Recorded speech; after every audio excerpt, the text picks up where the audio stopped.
Newton's laws of motion, जो कि बहुत ही एक इंटरेस्टिंग और इम्पोर्टेंट लॉ है मैकेनिक्स का। अगर न्यूटन्स लॉ नहीं होते तो शायद दुनिया में अब कुछ नहीं होता। समझ में आ रहा है? ऐसा सोचो, ये चांद पे पहुंचने वाले जो बोलते हैं ना, हम चंद्रयान बना के पहुंच गए, न्यूटन्स ने लॉ नहीं होता, वो डिस्कवर नहीं हुआ था, तो फिर तो वो भी नहीं होता। जैसे मान लो कि 2 से 10 तक का टेबल, 2 से 9 तक का टेबल अगर नहीं होता तो पूरा साइंस कोलैप्स नहीं कर जाएगा क्या? नहीं? अब वो कहोगे हाँ सर हमें तो मल्टीप्लिकेशन आता है। कैसे? अगर मालूम नहीं है 2 इंटू 9 कितना है तो 12 इंटू 19 कैसे करोगे? नहीं, पूरा चीज कोलैप्स कर जाता है। ऐसे कुछ छोटे छोटे चीजें जो नहीं होता तो पूरा चीज कोलैप्स कर जाता है। वैसे ही न्यूटन्स लॉ और टेबल की तरह आपको हर वक्त उसको समझना और याद रखना जरूरी है, जिंदगी के साथ और कभी कभी जिंदगी के बाद। नहीं, याद रखना तो पड़ेगा। चलिए समझते हैं लॉ क्या है। लॉ न्यूटन्स लॉ है तो न्यूटन ही निकाले होंगे, ऑब्वियस है कि इसमें बोलना पड़ेगा नहीं। There was a person called sir Isaac Newton who has discovered this law. Remember, laws are discovered, मतलब वो पहले से होते थे, हमें मालूम नहीं था। एक दिन हम रियलाइज किया अच्छा ऐसा होता है तो एक लॉ है, मतलब आपको आप पता करने से पहले, आप बोलने से पहले भी होता था। So laws are discovered, they are not invented. And laws are such statements which can be verified but can not be proved, जिसको हम प्रूव नहीं कर सकते लेकिन वेरीफाई कर सकते हैं। Every mass attracts every other mass, why? No one knows, कोई नहीं जानता है, ऐसा कोई नहीं होगा जो एक्सप्लेन कर देगा कि why. It's a law of nature, प्रकृति के नियम है, ठीक है, उसको कहते हैं लॉ। जिसको भी आप लॉ कहते हो उसको प्रकृति के नियम बोलो। नियम किसके? नेचर के, law of nature. Can it be verified? Yes, you take 2 masses, you see they are attracting each other, yes, तो एवरी मास अट्रैक्ट्स। समझ में आ रहा ना? लॉज आर दो statements which can be verified but can not be proved. उसी हिसाब से लॉज, थ्योरम्स, हाइपोथेसिस, प्रिंसिपल्स ऐसे बनते हैं चीजें अलग अलग। न्यूटन्स फर्स्ट लॉ, वैसे ये लॉ जो है, ये लॉ आप लोगों को भी मालूम है। थोड़ा सा अगर मैं आपको अगर एहसास दिलाऊं तो आपको लगे हाँ ये तो हमें भी मालूम है, देख चुके हैं ना। लेकिन थोड़ा हम भूल चुके हैं कि हम कहाँ तक किए थे। हम तो शुरू से शुरू करेंगे, हो जाएगा धीरे धीरे। नहीं, ठीक है, क्या फर्क पड़ता है, 10-15 मिनट में कवर हो जाएगा। क्या है कि मान लो कि आप अपनी मोबाइल किसी टेबल पे छोड़ के आ गए, आपको याद आया कि अरे मैं मोबाइल छोड़ के आ गया हूँ, तो लाने के लिए कहाँ जाओगे? टेबल के पास जाओगे कि किसी दूसरी जगह जाओगे? टेबल के पास जाओगे। मतलब आप जानते हो कि जहाँ छोड़े थे वहीं पड़ा रहेगा। और वहाँ पर अगर गए और देखे कि वो नहीं है, इसका मतलब क्या है? कोई ना कोई उसको उठाया है वहाँ से। ये बात भी तो ये भी जानते हो, है कि नहीं? बस that is what is Newton's first law. जब तक कोई फोर्स नहीं आएगा, थोड़ा और एक्स्ट्रा एडजेक्टिव्स उसके साथ जोड़ेंगे, जब तक कोई फोर्स नहीं आएगा, कोई बॉडी रेस्ट में है तो वो रेस्ट में रहेगा, जहां था वहीं पड़ा रहेगा, है ना। और अगर जहां था वहीं से निकल गया है, मतलब कोई एक्सटर्नल फोर्स इसके ऊपर आया है। नहीं, कोई बॉल जा रहा है, आपको बोला गया रोल कर दिया, बॉल भाग रहा है आगे, आपको बोला गया बॉल को पकड़ो, ठीक है। जब तक कोई दूसरा आदमी फुटबॉल को किक नहीं लगाया, आप उसी डायरेक्शन में दौड़ोगे, क्योंकि आपको मालूम है बॉल उधर ही भागेगा। As long as no external force is applied, the ball will keep on moving in the same direction. ये जो चीजें आपको मालूम था, थोड़ा टेक्निकली फिजिकल टर्म्स को यूज करते हुए न्यूटन प्रेजेंट किए और हम लोग उसको यूज में लाने की कोशिश करें। वैसे न्यूटन जब लॉ अपने बोले होंगे, मुझे कतई ये विश्वास नहीं है वो बोले होंगे मैं 3 लॉ बताने वाला हूँ, दुनिया वाले सुन लो, ये फर्स्ट लॉ, ये सेकंड लॉ, ये थर्ड लॉ। नहीं, वो कुछ बड़बड़ा के बोले होंगे, लोगों को बाद में समझ में नहीं आया तो टुकड़े टुकड़े करके उसको पार्ट पार्ट करके समझे, एक पार्ट को फर्स्ट लॉ, एक पार्ट को सेकंड लॉ, एक पार्ट को थर्ड लॉ बोले। समझ में आ रहा ना? न्यूटन ऐसे नहीं बोलेगा I am going to write 3 laws, no, he wrote only 1 law, this is as a passage. उसको ब्रेक करके 3 लॉ में टुकड़ा में लिया गया। तो हम बात कर रहे हैं न्यूटन फर्स्ट लॉ का। फर्स्ट लॉ का स्टेटमेंट आपको मालूम है कि as long as no external unbalanced force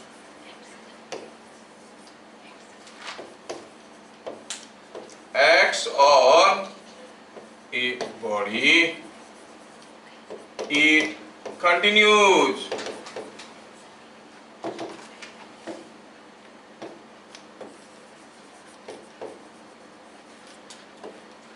in its state of rest or uniform motion along a straight line।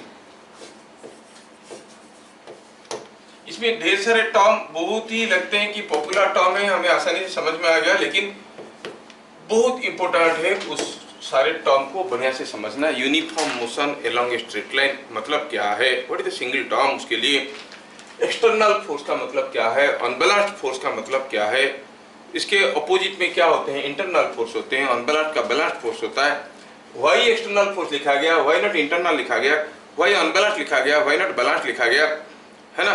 तो ये सारा चीज को एक एक करके समझने के लिए हमें पहले अपना ग्लोसरी स्ट्रॉन्ग करना पड़ेगा। ग्लोसरी में हम देखेंगे कि एक्सटर्नल एंड इंटरनल फोर्स, जो हम पहले भी पढ़ चुके हैं, मैं चुटकी में भी बता देने वाला हूं।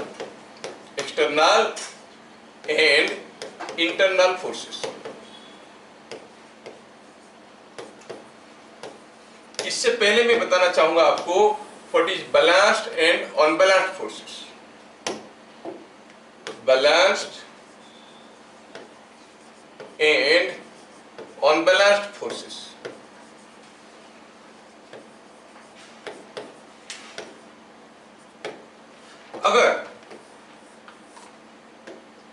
अगर हम कहेंगे कि कुछ फोर्स किसी बॉडी के ऊपर आ रहे हैं और सबका मिला जुला इफेक्ट 0 है, तो हम कहेंगे they are all balanced forces. कुछ फोर्स किसी बॉडी के ऊपर आ रहे हैं, उनका मिला जुला इफेक्ट 0 है, रिजल्टेंट इफेक्ट 0 है, तो नेट फोर्स इज 0, तो हम कहेंगे दे आर बैलेंस्ड फोर्सेस। समझ में आ क्या। लेकिन कभी कभार मिसकंसेप्शन दिमाग में ये आ जाता है कि only 2 forces can be considered as balanced forces. No, 2 से ज्यादा भी हो सकते हैं किसी बॉडी के ऊपर 3 फोर्स आ रहे हैं और तीनों का रिजल्टेंट इफेक्ट 0 है ना, ऐसा भी हो सकता है। जैसे हम कहेंगे यहाँ पर कोई केस है, यहाँ पर मान लो कि कोई एक ब्लॉक रखा हुआ है और इस ब्लॉक के ऊपर मान लो कि ऐसा कोई एक फोर्स आ रहा है 10 न्यूटन का और ऐसा कोई एक फोर्स आ रहा है 10 न्यूटन का, तो हम कहेंगे ये बैलेंस्ड फोर्स है। बैलेंस्ड फोर्स मतलब नेट फोर्स क्या है, 0। Net force on the body is 0, है ना। कोई पूछेगा इस बॉडी के ऊपर कितना नेट फोर्स कितना आ रहा है, 0। अच्छा, तो हम कहेंगे जो फोर्सेस आ रहे हैं वो बैलेंस्ड है। Suppose I change the case. Here is a danda and danda is experiencing a force of say 10 Newton here, 10 Newton here and a force of 20 Newton here. क्या ये फोर्सेस बैलेंस्ड है? हाँ है। नहीं तो ये भी है बैलेंस्ड फोर्स, क्योंकि net force on the body is 0। समझ में आ रहा है क्या। अगर हमारे पास कोई अनबैलेंस्ड फोर्स है, जैसे कोई बॉडी के ऊपर 10 न्यूटन हमने ऐसे दिया और 10 न्यूटन ऐसे दिया, क्या ये 2 फोर्स को हम बैलेंस्ड फोर्स कह सकते हैं? क्यों? क्योंकि इनके चलते ही बॉडी मूव करने वाला है। Net force is not 0, so this pair of forces you call as unbalanced force.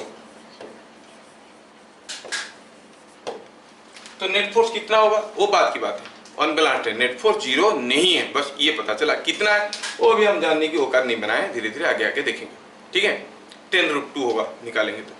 खैर, अभी ये अनबैलेंस्ड फोर्स हो गया। Now let us think about what is external and internal force. हम जानते हैं कि कोई फोर्स को मैनिफेस्ट करने के लिए हरदम हमें चाहिए एक एजेंट और एक ऑब्जेक्ट। एजेंट फोर्स लगाएगा ऑब्जेक्ट के ऊपर। नहीं, कोई आदमी किसी एक ब्लॉक को ढकेल रहा है, ये है आदमी, ये किसी एक ब्लॉक को ढकेल रहा है, ये ब्लॉक यहाँ पर रखा हुआ था, तो आप कहोगे ये आदमी जो ऐसे इसको ढकेल रहा है, ये आदमी का नाम कानून है, हाथ इसके लंबे हैं, ठीक है, कानून के हाथ लंबा होता है। ये आदमी जो ढकेल रहा है, हम कहेंगे ये हो गया एजेंट, ये हो गया ऑब्जेक्ट। एजेंट ऑब्जेक्ट के ऊपर फोर्स दे रहा है। अगर इनमें से कोई एक गायब रहेगा तो फोर्स एक्शन में आ सकता है क्या? नहीं आ सकता, नहीं।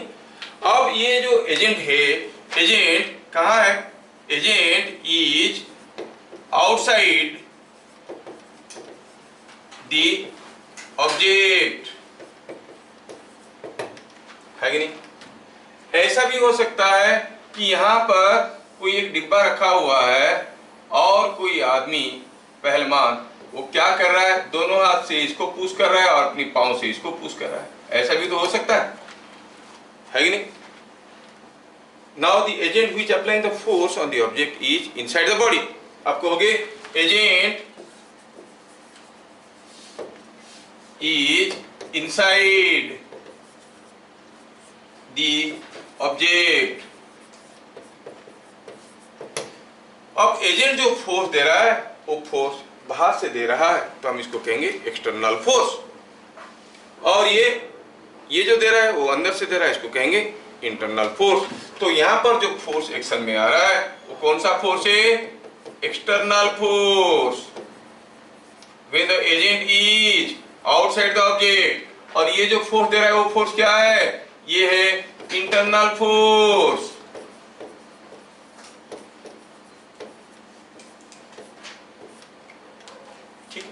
एक्सटर्नल फोर्स, इंटरनल फोर्स समझ में आ गया।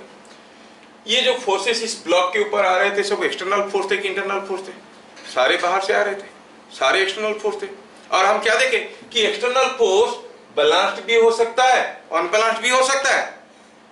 नहीं, external force can be balanced, may be unbalanced, but think about the internal force. ये आदमी अभी रेस्ट में लटका हुआ है, समझ में आ रहा है? मतलब इसके ऊपर नेट फोर्स क्या है? कोई भी बॉडी रेस्ट में तो नेट फोर्स इसके ऊपर 0 है। अब ये आदमी इस वाल को पुश कर रहा है। अगर मैं इधर का जो वाल है इसको तोड़ देता हूं, निकाल देता हूं, क्या ये आदमी इसको पुश कर पाएगा? इसके भरोसे उसको पुश कर रहा है। मान लो तुम यहाँ पर खड़े हो, तुम्हारे पीठ पे लात रख के वो सामने वाला वाल को पुश कर, तुम निकल गए तो पुश कर पाएगा? तो गिर जाएगा। मतलब जब वो इधर को पुश कर रहा है तब वो इधर को भी पुश कर रहा है। इधर को जितने जोर से पुश कर रहा है इधर को उतने ही जोर से पुश कर रहा है कि नहीं? तो ये आदमी इस बॉक्स के ऊपर क्या नेट फोर्स दिया? 0।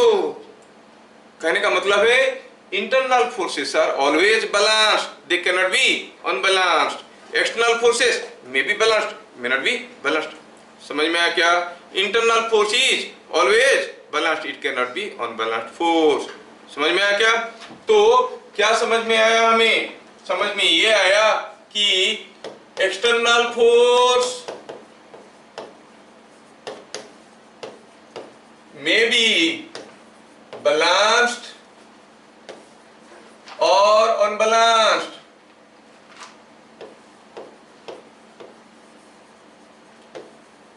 but internal forces on a rigid body are always balanced forces। Internal force हरदम बैलेंस्ड फोर्स होता है भैया। एक्सटर्नल फोर्स बैलेंस्ड भी हो सकता है, अनबैलेंस्ड भी हो सकता है, क्योंकि वो एजेंट के ऊपर डिपेंड करता है। Are you getting? Internal force balanced भी हो सकता है, इंटरनल फोर्स हरदम बैलेंस्ड होता है। मतलब net internal force on a body is always 0। Net external force may be 0, may not B 0। हो सकता है कि बॉडी मूव कर रहा है या फिर रेस्ट में है ना? तो हम क्या कहेंगे? Therefore net internal force on a body is always 0।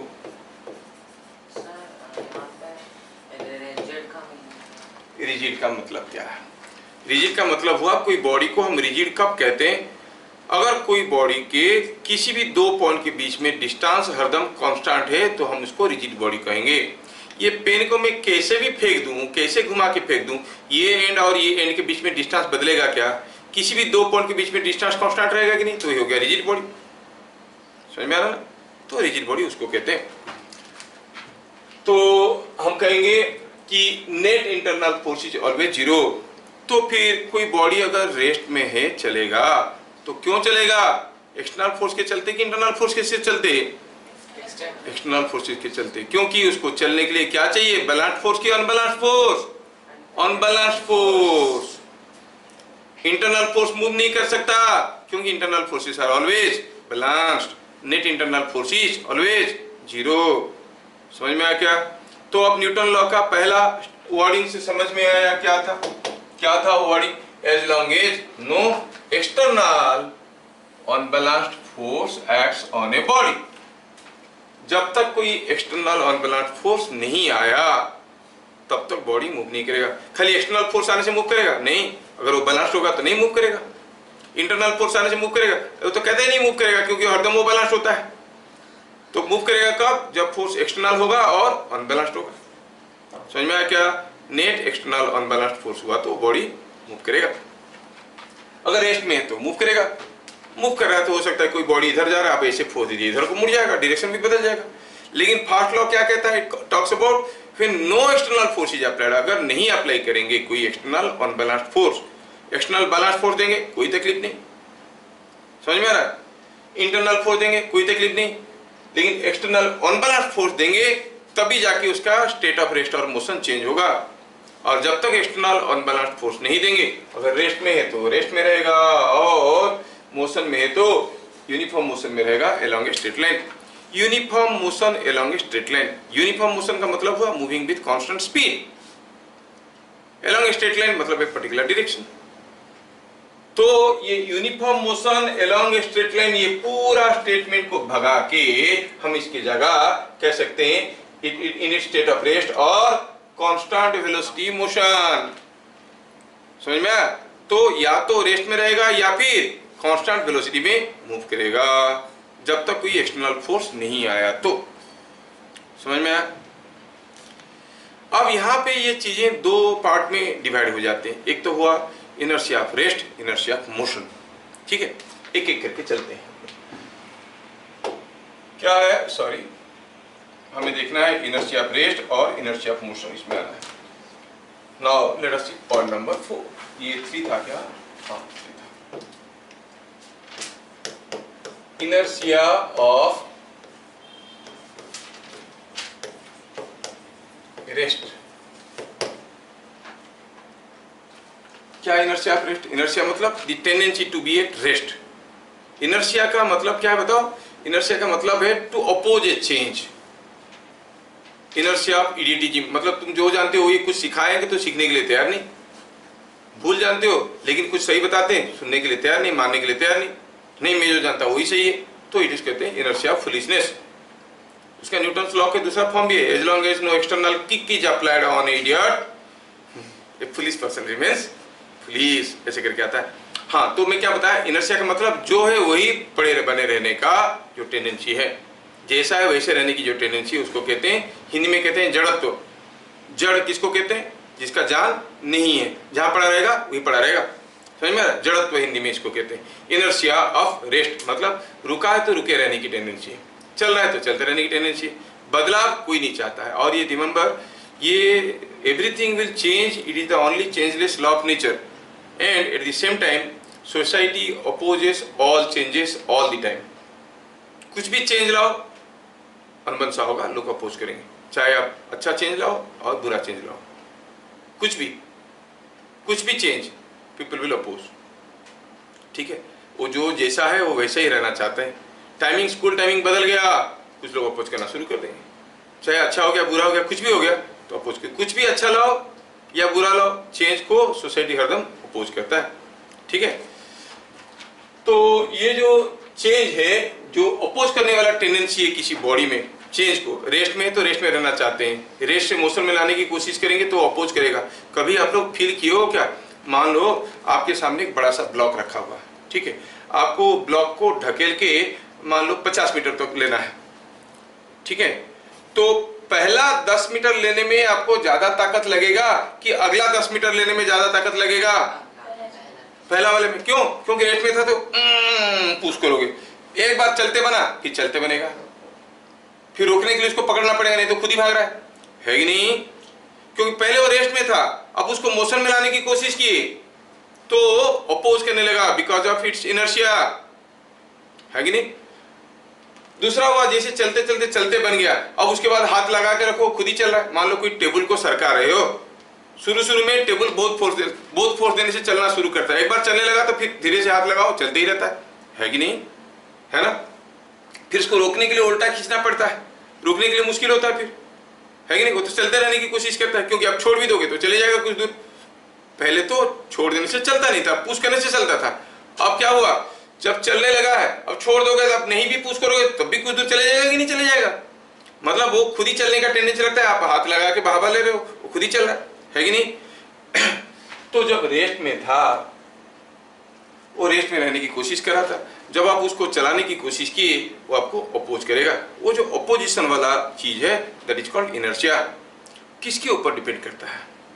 अगर हम कहेंगे खाली पेटी है, एक तो कार्टून है बड़ा सा, रेस्ट में एक जगह से दूसरी जगह हटाने में आपको ज्यादा दिक्कत नहीं होता है, लेकिन आपके घर के अलमीरा है तो उसको हटाने में हेवी है, बहुत ज्यादा फोर्स लगता है कि नहीं लगता है कि नहीं? आपको नहीं सर वो तो फ्रिक्शन के लिए होता है, मारो गोली फ्रिक्शन, नीचे तेल डाल दो, पूरा नीचे तेल डाल दिया, देयर इज नो फ्रिक्शन। एक हेवी ब्लॉक है, एक लाइट ब्लॉक है, आपको कहा जाएगा 2 कार्टून रखा गया है, कौन सा ज्यादा वजनदार है पता करो। आप क्या करोगे, एक को किक मारे, फेंका गया, हाँ ये लाइट, इसको किक मारे, हिलता भी नहीं है, मतलब ये हेवी है कि नहीं? इसका इनर्शिया ज्यादा है, मतलब इसमें हेवी है, ज्यादा मास है। So this inertia factor is directly dependent to mass. More is the mass, more is the inertia. जिसके जितना ज्यादा मास है उसकी ज्यादा उतना ज्यादा इनर्शिया है। समझ में आया? तो अब जब मैं आगे चल के इनर्शिया बोलूंगा, जिसका ज्यादा इनर्शिया किसका होगा? जिसका मास ज्यादा है, ठीक है? तो यहां पर टॉर्क आया इनर्शिया। पहले इसको समझते हैं। इनर्शिया ऑफ ए बॉडी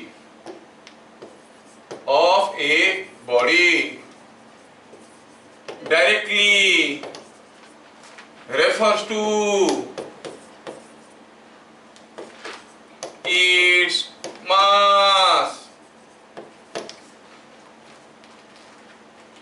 समझ में आया क्या? समझ में आया? अच्छा,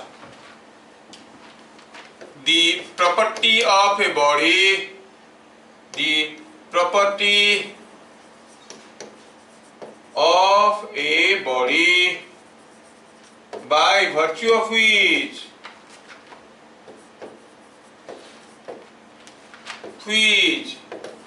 it remains at state of rest in absence of external force, external unbalanced force is called inertia of rest।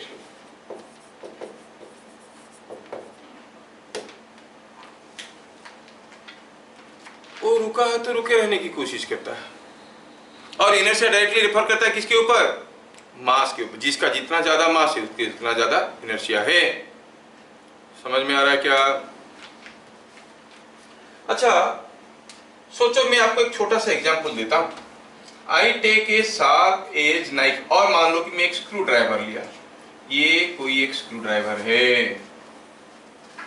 अब इस स्क्रू ड्राइवर में मैं क्या करता हूं, एक ले लिया आलू को इसमें डाल दिया, घुसेगा ही नहीं घुसेगा? नहीं सर, आलू में कैसे स्क्रू ड्राइवर घुसेगा ही नहीं घुसेगा? हाँ, घुस गया आलू। अब मैं ये स्क्रू ड्राइवर को ऐसे पकड़ के, सपोज ये स्क्रू ड्राइवर है, ये उसका शार्प एज है, इधर आलू लगा हुआ है, मैं इसके हैंडल को ऐसे पकड़ के मैं क्या कर रहा हूं, अपनी हाथ को ऐसे ऐसे मार रहा हूं। अपनी ही हाथ को मार रहा हूँ, मैं आलू को नहीं छू रहा हूँ, ना ही स्क्रू ड्राइवर को मार रहा हूँ, अपनी हाथ को ऐसे ऐसे कर रहा हूँ। व्हाट विल ऑब्जर्व, गेस करके बताओ। यहाँ से जो आलू का डिस्टेंस था, यहाँ से जो आलू का डिस्टेंस था, ये वाला डिस्टेंस, वो डिस्टेंस सेम रहेगा कि बढ़ेगा कि घटेगा? सोचो, आलू इधर है, करके जाओ घर में, ये हो गया ऐसे, इधर लगाया आलू, जैसे इसको ऐसे मार दिए तो ये आलू मेरे हाथ के नजदीक आएगा कि दूर भागेगा? नहीं, तो मुझे चेक करके दिखाना पड़ेगा। सोचो, आलू यहाँ लगा है, जस्ट इमेजिन, उतना तो इमेजिनेशन होना चाहिए भाई। न्यूटन बता दिया तो आप लोगों को भी, आप न्यूटन से कम हो गया? सब कुछ तो मालूम है, खाली वही छोड़ के क्या हो, कटप्पा बाहुबली को क्यों मारा? नहीं, हाँ, नहीं तो सब कुछ आता है। इधर आलू लगा है, आप इसको ऐसे मार दिए तो क्या होगा? आलू जहां था वहीं रुक जाएगा, ये घुस जाएगा अंदर। फीलिंग में नहीं आ रहा है? Should I bring and show you कैसे हो रहा है? हाँ, मेरा आलू, मेरा चक्कू, तेरे को मजा आएगा, बढ़िया है, ठीक है, फिर भी मैं दिखा दूंगा आपको, चिंता की कोई बात नहीं है, ठीक है, जस्ट ए मिनट। ये क्या है? ये तो जानते हो हर कोई, नहीं? हाँ, तुम लोगों के चक्कर में देखो मेरा आलू खराब हो रहा है। सपोज ये मैं स्क्रू ड्राइवर इसमें डाल दिया, रुक रे, हाथ में ना बद घुस रहा है, अरे घुस जा। ये है इनर्शिया ऑफ आलू, घुसने नहीं दे रहा है।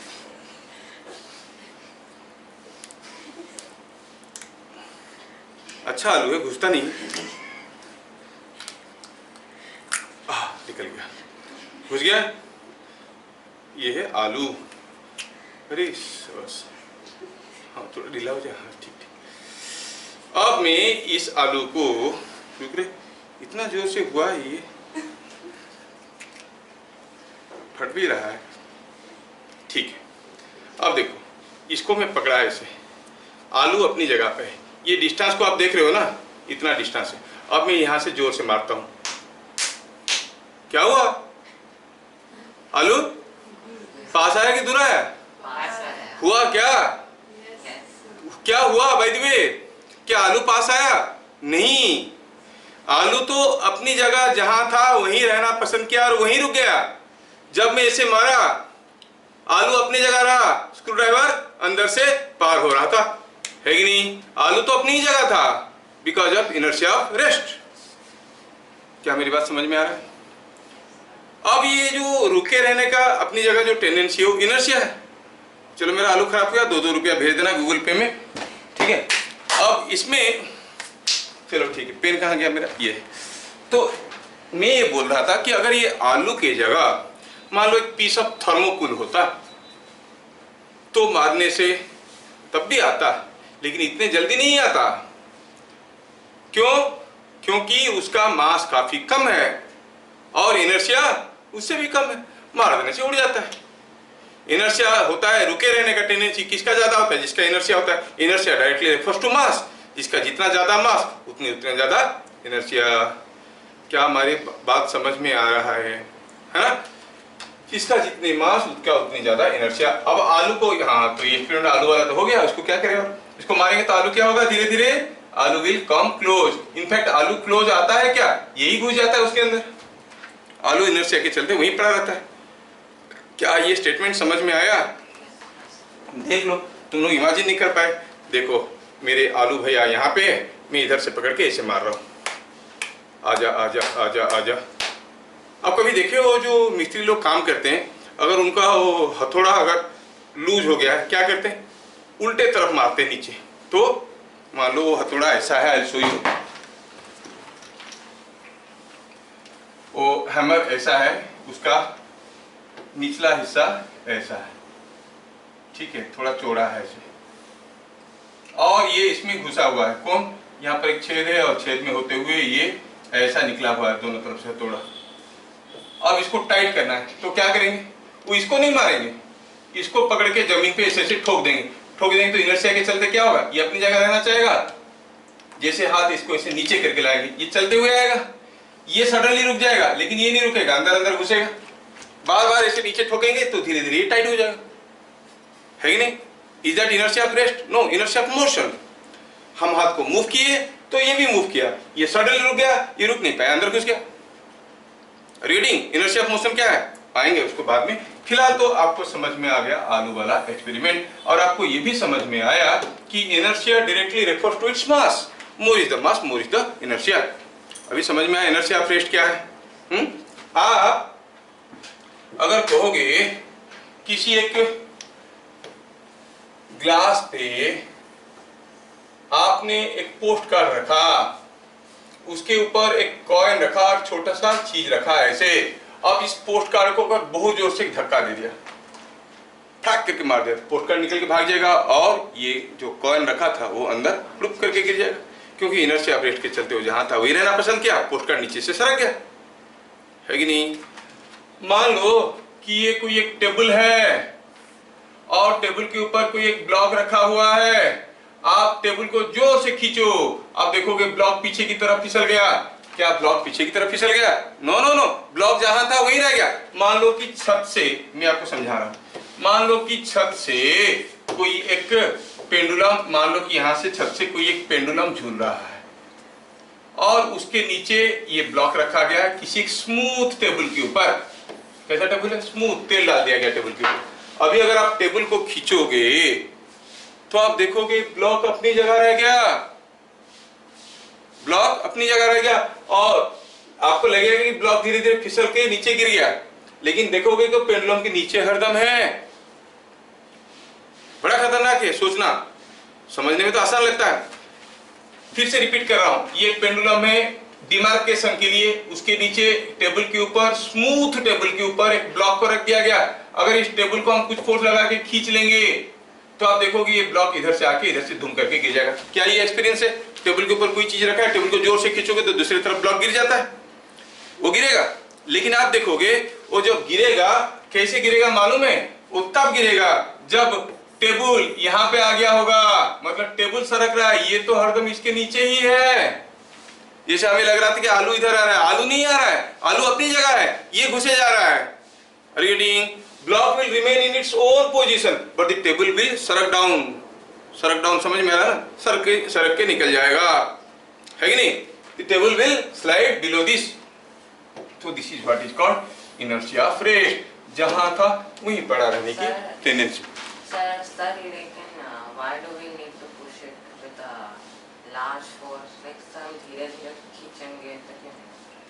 धीरे-धीरे खींचेंगे तब भी ये धीरे-धीरे जाएगा, जोर से खींचोगे तो नजर आएगा। और सर वो जो कॉइन वाला पोस्ट कार्ड के ऊपर, हाँ, अब ये क्वेश्चन जायज है। आपकी क्वेश्चन में मैं दोबारा आने वाला हूँ। यहाँ पर मैं इसको जोर से खींचने की बात इसलिए कहा क्योंकि अगर यहाँ पर कुछ फ्रिक्शन है, जैसे ये फिसलने की कोशिश करेगा, एक फ्रिक्शनल फोर्स आएगा कि नहीं? एक ही तो फोर्स आएगा। बोलोगे नहीं सर इसका वेट भी तो है और इसका ऊपर एक रिएक्शन कॉन्टैक्ट फोर्स भी तो है, but are not the balance forces. वो तो बैलेंस है ना? तो ये बैलेंस, जो फ्रिक्शन फोर्स आएगा उसको बैलेंस करने वाला कोई है क्या? नहीं है। तो एक्सटर्नल फोर्स आ गया ना, तो उसके चलते वो मूव करेगा। इसलिए मैं बोला कि ये स्मूथ होना जरूरी है। यहाँ पर भी इस पोस्ट कार्ड और इस कॉइन के बीच में एक फ्रिक्शन तो होगा ही, इसलिए जोर से मार देने से छोटा सा फ्रिक्शनल फोर्स उसको रोक नहीं पाएगा, वो पार हो जाएगा। लेकिन अगर ये स्मूथ होगा, मान लो पूरा स्मूथ प्लेट है, ग्लास प्लेट है, स्मूथ प्लेट है, इसको पुश करोगे धीरे धीरे तो ये यहीं रहेगा, ये नीचे से निकल जाएगा, गिर जाएगा। समझ में आ रहा ना? अगर फ्रिक्शन है तो उसको अकाउंट में नहीं लेने, क्योंकि जब कोई फोर्स आता है, to make your understanding more clear, जब भी किसी फोर्स आता है, कोई बॉडी रेस्ट में है तो वो मोशन में आता है, ये सबको मालूम है। कोई बॉडी रेस्ट में उसको एक फोर्स लगाया तो मोशन में आता है। सोचो जब फोर्स लगाया तब उसका इनिशियल वेलोसिटी क्या था? 0 था कि नहीं? फोर्स लगाया तो आपको थोड़ा बड़ा तो मालूम है कि उसका कुछ एक्सीलरेशन होने लगा, कुछ t सेकंड के बाद उसका वेलोसिटी क्या हो जाएगा?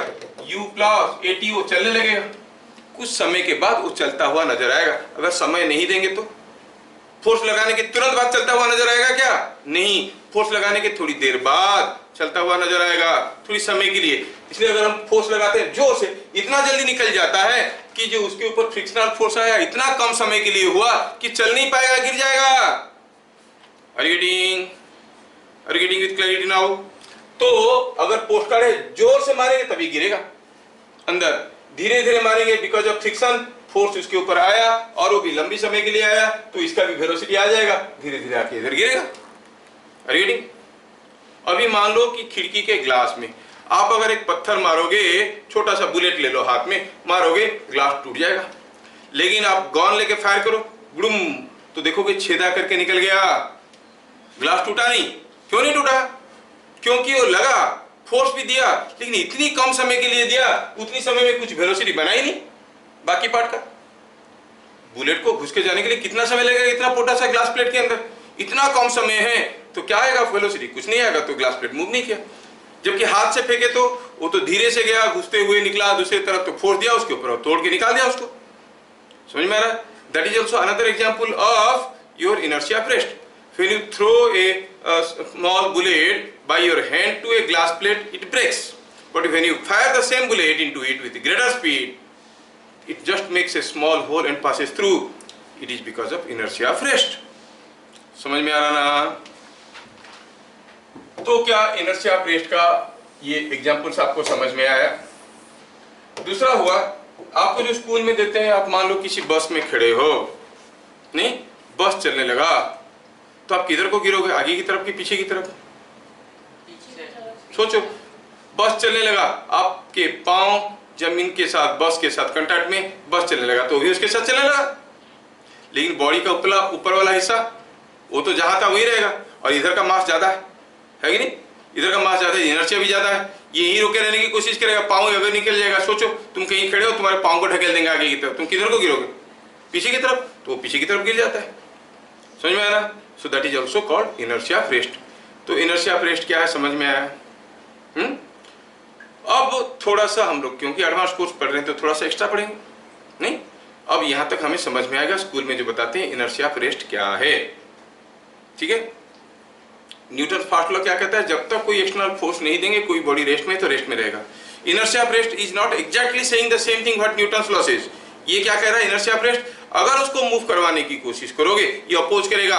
Why? Because of the property called inertia. इसलिए कोई टेबल रेस्ट में है तो ढकेल के लेने की कोशिश करते हैं, पहले पहले हमें ज्यादा दिक्कत होता है, बाद में ये स्मूथली चलने लगता है। ये है इनर्शिया ऑफ रेस्ट का मतलब। लॉ क्या कहता है? जब तक एक्सटर्नल फोर्स नहीं दोगे, रुका है तो रुका रहेगा। इनर्शिया ऑफ रेस्ट में क्या फील करवाता है? अगर एक्सटर्नल फोर्स देके मूव करवाने की कोशिश किए, उसकी इनर्शिया के चलते वो अपोज करेगा। कितना अपोज करेगा? कितना जोर से? जितना बड़ा मास है उतना ज्यादा इनर्शिया होगा, कम मास है तो कम इनर्शिया होगा। हमने बताया ना, आपको 2 पैकेट दिया गया, किसका मास ज्यादा है, अब वजन करके देखते हो, ये हैवी लग रहा है, नहीं तो इसका मास ज्यादा है, ये लाइट लग रहा है तो मास कम है। अगर उठाने के लिए अलाउ नहीं किया गया, रखा गया है, तो पुश करके देखो, इसको पुश करने से आसानी से डिस्प्लेस हो जाता है, इसको डिस्प्लेस करने में दिक्कत होता है, मतलब इसका मास हैवी है। तो दूसरे के पहला केस में हम लोग वेट को चेक किए, दूसरे केस में हम लोग क्या चेक किए? इनर्शिया। समझ में आया क्या? कौन आसानी से अपना स्टेट ऑफ रेस्ट को छोड़ देता है, उसका इनर्शिया कम है, रुके रहने की टेंडेंसी कम है, उसका मास कम है। जो बहुत स्ट्रांगली अपोज करता है चेंज करने के लिए अपना स्टेट ऑफ रेस्ट को, उसका इनर्शिया ज्यादा है। तो there is a thin difference between inertia of rest and what Newton's law says in its first law. Reading, first law कहता है कि जब तक एक्सटर्नल फोर्स नहीं देंगे वो मूव नहीं करेगा। इनर्शिया ऑफ रेस्ट क्या कहता है? अगर एक्सटर्नल फोर्स देगा तो वो अपोज करेगा। जिस प्रॉपर्टी के कारण वो अपोज करेगा, घूमने नहीं, मतलब डिस्प्लेस नहीं होगा या फिर चलेगा नहीं, उस प्रॉपर्टी को कहते हैं इनर्शिया। और वो प्रॉपर्टी किसके ऊपर डिपेंड करता है? Directly on mass. More is the mass, more is the inertia. समझ में आया? ये है इनर्शिया ऑफ रेस्ट। दूसरा क्या है? इनर्शिया ऑफ रेस्ट में हम लोग देख लिए। नेक्स्ट हम लोग देख रहे हैं इनर्शिया ऑफ मोशन। ये क्या कहता है?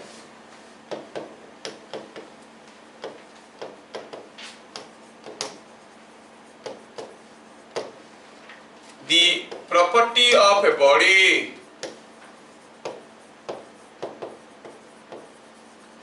by virtue of which it tends to move with constant velocity मतलब स्पीड भी कांस्टेंट, डायरेक्शन भी कांस्टेंट। समझ में आ रहा है?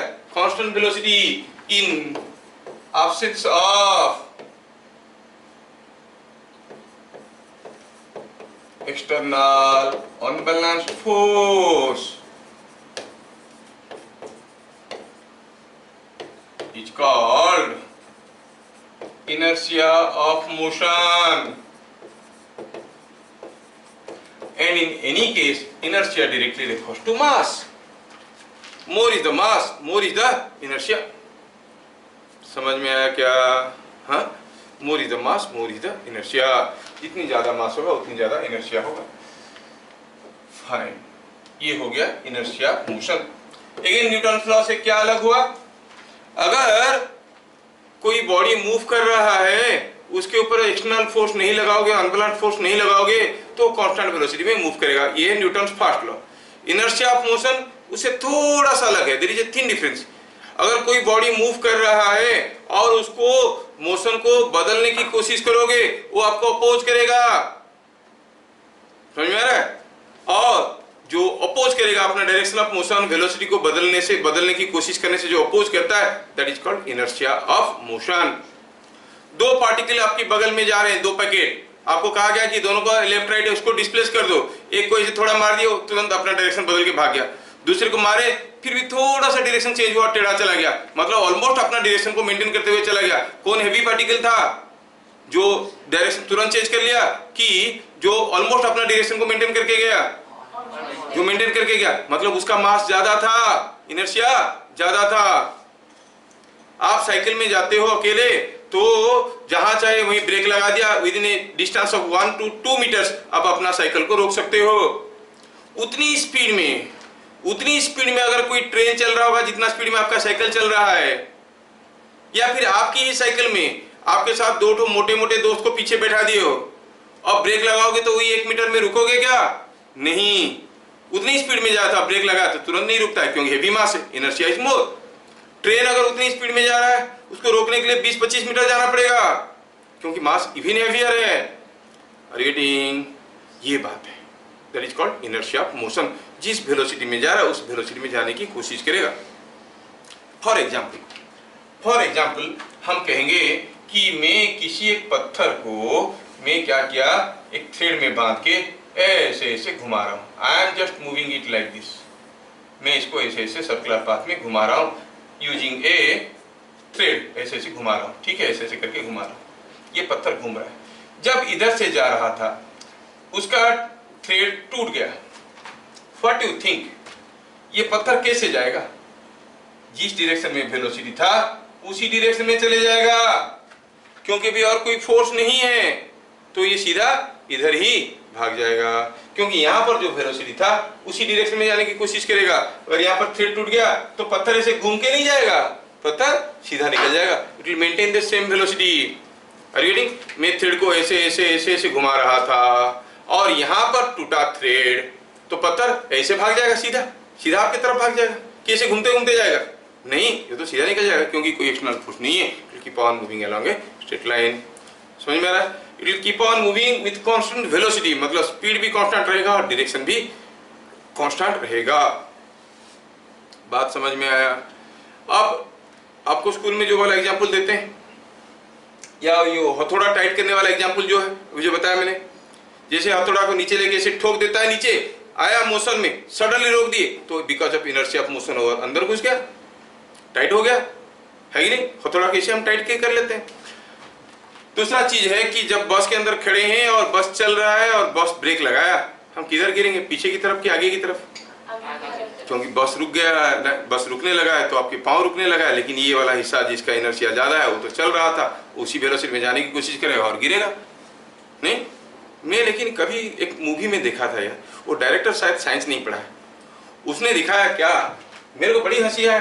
कोई एक ट्रक में एक चोर था, कुछ सामान लेके जा रहा था, चोर इधर बैठ के हा हा हा कर रहा था. अब ये आया, ये आके किसी एक पेड़ के साथ टकराया. चोर को किधर फेंका जाना चाहिए? टुवर्ड्स लेफ्ट और टुवर्ड्स राइट? लेफ्ट ना. डायरेक्टर ने क्या दिखा, जैसे धक्का मारा ये गिरा फुड़ुक. अरे डायरेक्टर पढ़ाई नहीं किया है. जैसे धक्का मारा ये चोर ऐसे फेंका गया. अरे उसको इतना तो समझ होना चाहिए कि ये धक्का मारेगा तो इधर को गिरेगा. तो सचमुच नहीं कहते ना, डायरेक्टर जैसे बोलते कूदो इधर को, वो इधर को ही कूद गया. समझ में आ रहा? तो साइंस का कमाल है कि आपको किसी भी फील्ड में साइंस जानना जरूरी है. क्या ये बात समझ में आ रहा है?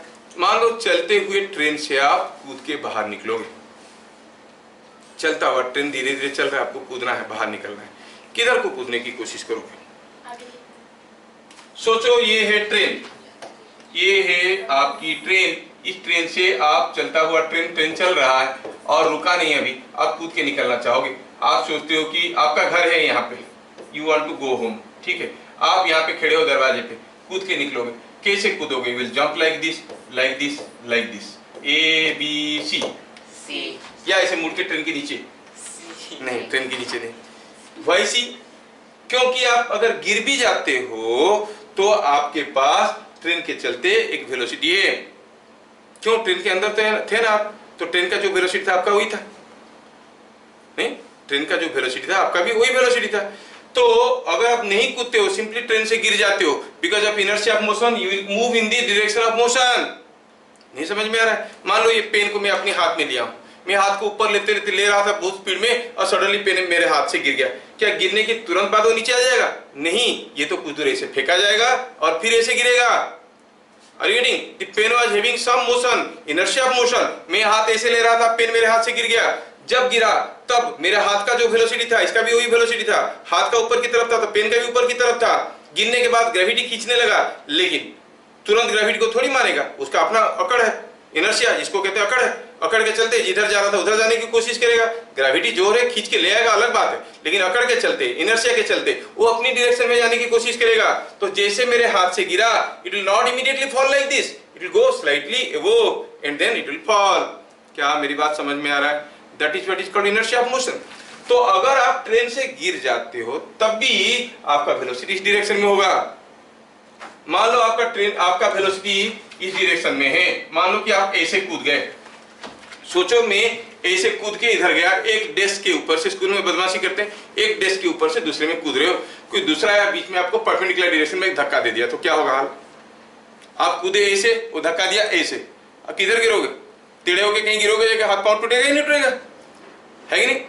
आप जिधर को जंप कर रहे हो, मान लो कि गड्ढा है, ये गड्ढा है और इस गड्ढे में आपने दौड़ के आया, इधर से यहाँ पर जंप करने की कोशिश किया, कोई आया ऐसे पीछे से आप धक्का दे दिया, कोई फर्क पड़ेगा क्या? नहीं, आराम से पार हो गए।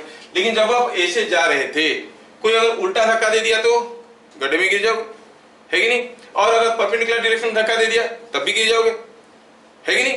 तो already you have a motion in this direction. आप अगर इधर को जंप करोगे तो कोई फर्क नहीं पड़ता है ना? Excuse me.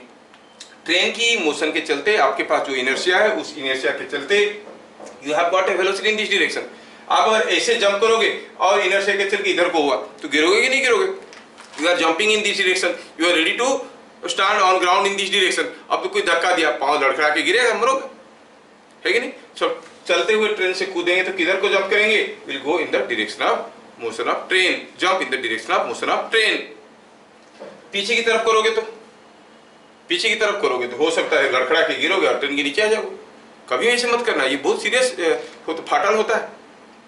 अरे अभी लास्ट ईयर मुंबई में मैं गया था, लास्ट मंथ में मुंबई में गया था, एक ट्रेन से उतर रहे थे और जंप कर गया, दिमाग में नहीं है, जल्दी जल्दी उतरने में चक्कर में सीधा ऐसे जंप कर गया। ट्रेन चल रहा है इधर, जंप किया इधर, लड़खड़ाया गिरने के लिए हम। तो कोई एक वहां पर जो था सर, जब ट्रेन से जंप करना, आप ऐसे जंप करा, मेरे को बताया, भाई मेरे को मालूम है लेकिन क्या करें, दिमाग साथ नहीं दिया। हम भी तो बच्चों को पढ़ाते ये करना है, लेकिन दिमाग साथ नहीं दिया, मरते हम। समझ में आ रहा है? तो जो हम जानते हैं उसको यूज में लाएंगे हरदम, कोई जरूरी होता है। ट्रेन छूट गया, इधर जाना उधर जाना, टेंशन रहता है तो कूद गया नीचे। क्या मेरी बात समझ में आया? चलती हुई ट्रेन से आपको कूदना है तो किधर को कूदना है? In the direction of motion. अच्छा बताओ और एक चीज, सपोज ये कोई एरोप्लेन है और इस एरोप्लेन से कोई एक पैकेट झूल रहा है, एरोप्लेन जा रहा था, यहां पर आप खड़े होकर देख रहे थे कितना मजेदार एरोप्लेन है। तब क्या हुआ? इसने इस पैकेट को गिराया, आपको क्या दिखेगा? पैकेट ऐसे गिर रहा है या ऐसे गिर रहा है? ए और बी, कैसे गिरता हुआ नजर आएगा? ए और बी। कोई एरोप्लेन जा रहा था, मान लो मैं हाथ इधर ऐसे ले रहा था, जोर से पेन को गिरा दिया, पेन सीधा नीचे गिर जाएगा कि ऐसे फेंका जाएगा? Because of inertia it will try to go in this direction, because of gravity it will come down. क्या मेरी बात समझ में आ रहा है? So that is what is called inertia of motion. समझ में आया? अब inertia of rest, inertia of motion दोनों समझ में आ गया। ठीक है, नाउ एक क्वेश्चन अराइजेस। हमने कोशिश किया बताने के लिए कि क्यों ऐसे होता है ना, क्यों ऐसे होता है। लॉ ने कहा जब तक कोई एक्सटर्नल अनबैलेंस्ड फोर्स नहीं दिए, कोई बॉडी अगर रेस्ट में है तो रेस्ट में रहेगा, नहीं एक्सटर्नल होना चाहिए, अनबैलेंस्ड होना चाहिए।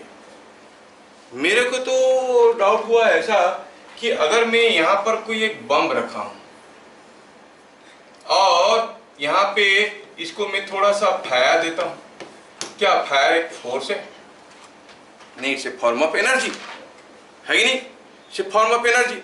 और क्या हुआ? बूम, क्या बम के टुकड़े टुकड़े उड़ गए। मैं तो कोई एक्सटर्नल फोर्स नहीं दिया, दिया क्या? नहीं दिया। तो एक्सटर्नल एनर्जी दिया हूं, तो लग रहा है कि शायद लॉ में कुछ गड़बड़ रह गया। क्या गड़बड़? As long as no external force और energy is given to a body, if it is at rest it will remain at rest. लेकिन ऐसा तो नहीं बोला, नहीं? क्या न्यूटन्स लॉ गलत है?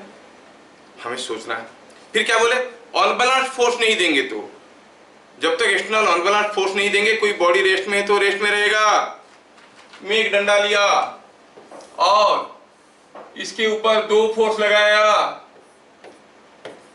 दोनों फोर्स 10 न्यूटन के हैं। क्या नेट फोर्स बॉडी के ऊपर 0 है? हाँ है। क्या ये बॉडी रेस्ट में रहेगा? नहीं रहेगा। लेकिन लॉ कहता है जब तक एक्सटर्नल अनबैलेंस्ड फोर्स नहीं आएगा कोई बॉडी रेस्ट में है तो रेस्ट में रहेगा। गड़बड़ तो है कि नहीं? या फिर हमारा समझने में कुछ गड़बड़ है? हम लोग तो वही समझे जो अब तक डिस्कशन कर रहे थे, स्कूल वाले भी वही बोलेंगे। Now the question arises here, अगर लॉ करेक्ट है तो ये सब क्या है? चलो एक प्लास्टिक बॉल ले लेते हैं, अब इसके अंदर एक कीड़ा, ठीक है। जब ये कीड़ा बॉल के अंदर चलेगा it will exert internal force, will not the ball move? जब ये चलेगा ऊपर it is giving internal force and the ball is moving. लेकिन लॉ कहता है जब तक एक्सटर्नल अनबैलेंस्ड फोर्स नहीं दोगे अगर रेस्ट में है तो रेस्ट में रहेगा। ये कैसे हो रहा है?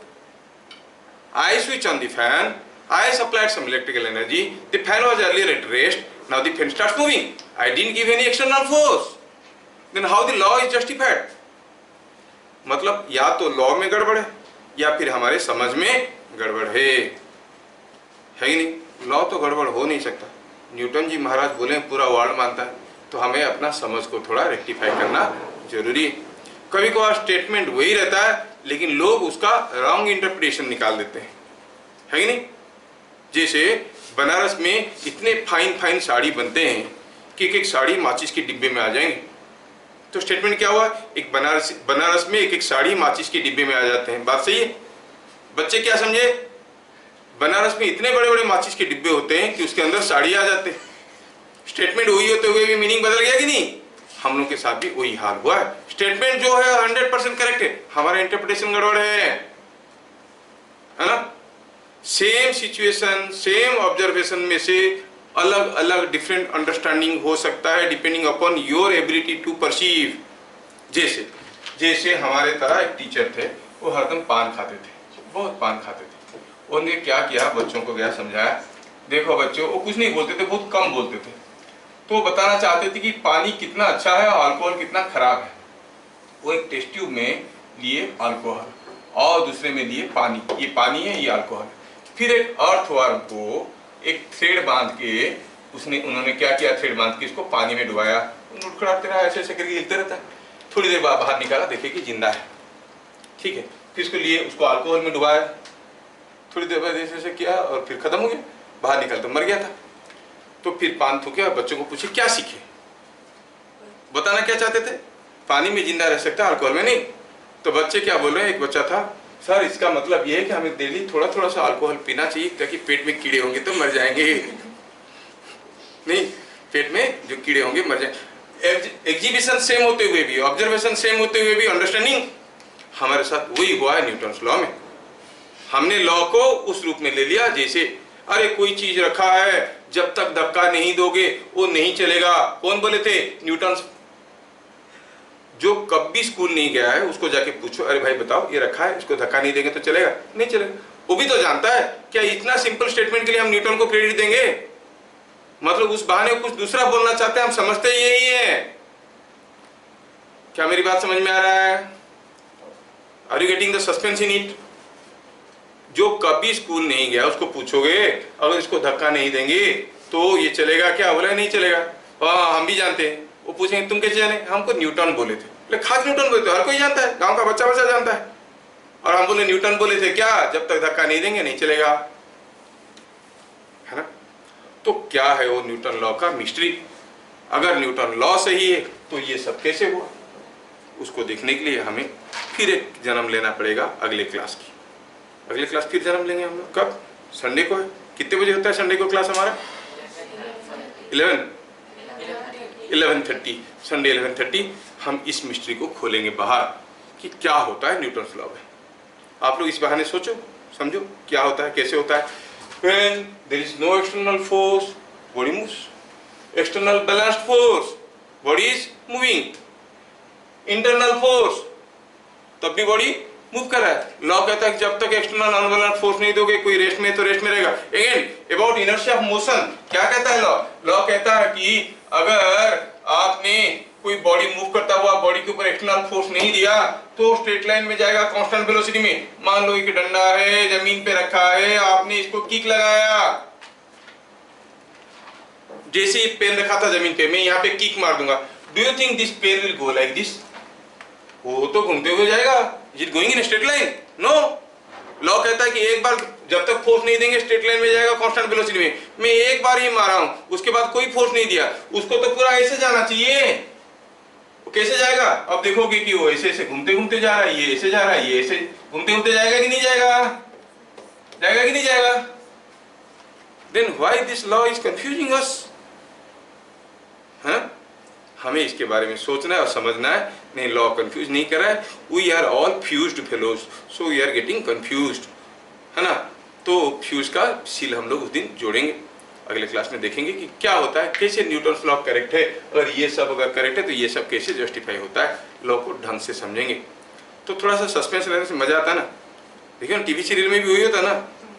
हाँ, वो जब सीरियल खत्म होने वाला होगा वो दिखाएगा क्या, टीवी में कोई आदमी आया, उसका पहले जूता दिखाएगा, कोई आया, है ना, और एक स्टेप आया और दिखाएगा घर के अंदर जितने लोग हैं सब ऐसे मुड़ के दिख रहे हैं और सबका फेस को दिखा रहा है, लेकिन उसको नहीं दिखा रहा है। सब मुड़ के दिख रही आया, सब मुड़ के दिख रही आया, है कि नहीं? सबका फेस को दिखाते रहेगा। अरे उधर दिखा दो कौन आया, उसको नहीं दिखाएगा, उसका जूता दिखाएगा, धीरे धीरे ऊपर दिखाएगा, फिर दिखाएगा कि वो यहाँ से एक चक्कू निकाला और रहेगा अगले बार, फिर देखेंगे अगले बार, और लोग पूरा अरे क्या हुआ, कौन आया, पता चला अगले बार वहां से शुरू हुआ, चक्कू दिखाया और ऊपर दिखाया और चक्कू निकाला, इधर से एप्पल निकाला, काट के खाया।